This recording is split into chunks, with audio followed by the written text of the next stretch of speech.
ନମସ୍କାର ଶ୍ରୋତା ବନ୍ଧୁ। ଆଜି ଆପଣଙ୍କ ସାମ୍ନାରେ ପ୍ରସ୍ତୁତ କରୁଛି ଏକ ଛୋଟ ଗଳ୍ପ, ଭିନ୍ନ ଜଣେ ରେବତୀ। ହଁ, ଭିନ୍ନ ଜଣେ ରେବତୀ। ହେ ଫକୀରମୋହନ, ତମ ମାଟିର ଆଉ ଜଣେ ରେବତୀ ପଢ଼ିବାର ସ୍ୱପ୍ନ ଦେଖିଥିଲା। ସେଦିନ କିନ୍ତୁ ତମ ମାନସ ସୃଷ୍ଟ ରେବତୀ ପାଠ ପଢ଼ିବା ପାଇଁ ଜିଦ୍ ଧରିଥିଲା। ଝିଅ ହେଲେ ବି ତାର ସ୍ୱାଧୀନତା ଜାହିର କରିବ, ପୁରୁଷ ପ୍ରଧାନ ସମାଜରେ ଆଣିବ ଶିକ୍ଷାର ସଂସ୍କାର। ମାତ୍ର ଜେଜିମା ସବୁ କଥାରେ ଆକଟ କରିଛି।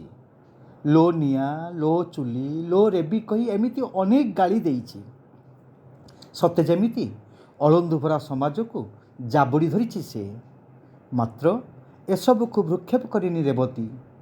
ପାଠ ପଢ଼ିବାର ସଂକଳ୍ପ ନେଇଛି। ଶ୍ରୀ ପଞ୍ଚମୀ ଦିନ ତାର ଆରମ୍ଭ ହୋଇଛି ପାଠ ପଢ଼ା। ମାଟି ଖଡ଼ିରେ ଅକ୍ଷର ମଡ଼ାଇଛି। ଢେର ପଢ଼ିଗଲାଣି। ମଧୁରାଙ୍କ ଛନ୍ଦମାଳା ଉଚ୍ଚାରଣ କରୁଥିଲା ବେଳେ ତାର ବାଟୁଳି ବାଜେ ନାହିଁ।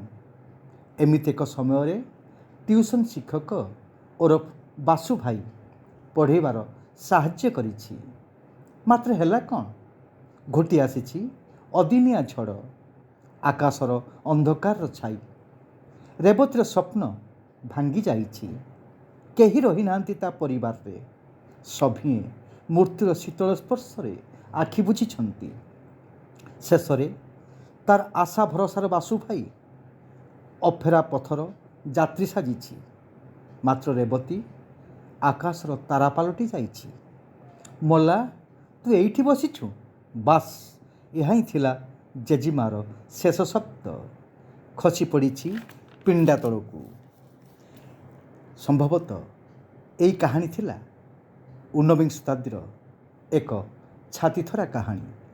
ହେ ବ୍ୟାସେ, ତମ ରଚିତ ଏହି କାହାଣୀର ପ୍ରାୟ 200 ବର୍ଷ ପରେ ଭିନ୍ନ ଜଣେ ରେବତୀ ସୌମ୍ୟାଶ୍ରୀର ଜୀବନଗାଥା ସଭିଙ୍କୁ ଚକିତ କରିଛି।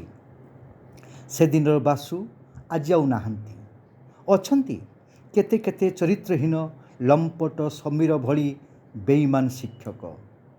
ତମ ରେବତୀ ମରିଥିଲା ଅସହାୟତାରେ, ନିଃସଙ୍ଗତାରେ ଏବଂ ଦୁଃଖର ଦାହରେ। ମାତ୍ର ଆଜି ଭିନ୍ନ ଜଣେ ରେବତୀ ନିଜକୁ ଆତ୍ମାହୁତି ଦେଇଛି। କାରଣ ସମୀର ଭଳି ଶୈତାନର ଅସନା ଆଖି ତା ଶରୀର ଉପରେ ପଡ଼ିଛି। ଝିଅଟିଏ ସିଏ, କାହାକୁ କହିବ ତା ଅନ୍ତର୍ବେଦନାର କଥା? ତଥାପି ସାହସ ବାନ୍ଧିଛି। ଅଧ୍ୟକ୍ଷଙ୍କଠାରୁ ଆରମ୍ଭ କରି ସାଂସଦ, MP, ଥାନା ସବୁଠି ବୁଲିଛି କେବଳ ନ୍ୟାୟ ପାଇଁ। ହାତ ପାତିଛି, କେତେ କେତେ ନେହୁରା ହେଇଛି। ମାତ୍ର ସବୁଆଡ଼ୁ ନିରାଶ, ଆଖିରେ ଲୁହର ବର୍ଷା। ଅନ୍ତରୀଣ ରିପୋର୍ଟ ଦେହଲୋଭୀ ଅଧ୍ୟାପକଙ୍କୁ ଦେବତା ସଜାଇଛି। ଏମିତି ସ୍ଥଳେ ସେ ଆଉ କରିଥାନ୍ତା କ'ଣ? ନିଜ ଉପରେ ତ୍ରୁଟିଛି ଭରସା, ତ୍ରୁଟିଛି ମଧ୍ୟ ସମାଜ ଉପରୁ। ଶେଷରେ ଅଗ୍ନିସ୍ନାନ କରିଛି ସେ, ଯେଉଁଥିରୁ ବର୍ତ୍ତି ପାରିନି। ସବୁଦିନ ପାଇଁ ଆଖି ବୁଜିଛି। ସତରେ ହେ ଫକୀରମୋହନ, ତମ ମାଟିର ଭିନ୍ନ ଜଣେ ରେବତୀର ଏ ଦଶା ପାଇଁ କିଏ ଦାୟୀ? କିଏ ଦାୟୀ ତାର ଦଶା ପାଇଁ? ଯଦିଓ ଅନ୍ଧାରୀ କୋଠରୀରେ ଏବେ ସମୟର ଦୀର୍ଘତା ମାପୁଛି ମୁଖ୍ୟ ଆସାମୀ ସମୀର, କିନ୍ତୁ ଅଧ୍ୟକ୍ଷ କାରାଗାରର ଲୁହା ରେଲିଂ ଧରି ଛିଡ଼ା ହୋଇଛନ୍ତି। ପ୍ରତିଟି ମୁହୂର୍ତ୍ତର ଆଖି ଲେନ୍ସରେ କଏଦ କରିଥିବା ସେହି କଳଙ୍କିତ ଚରିତ୍ର ସାଜିଛି ଜଣେ ନୀଳବର୍ଣ୍ଣ ଶୃଙ୍ଗାଳ।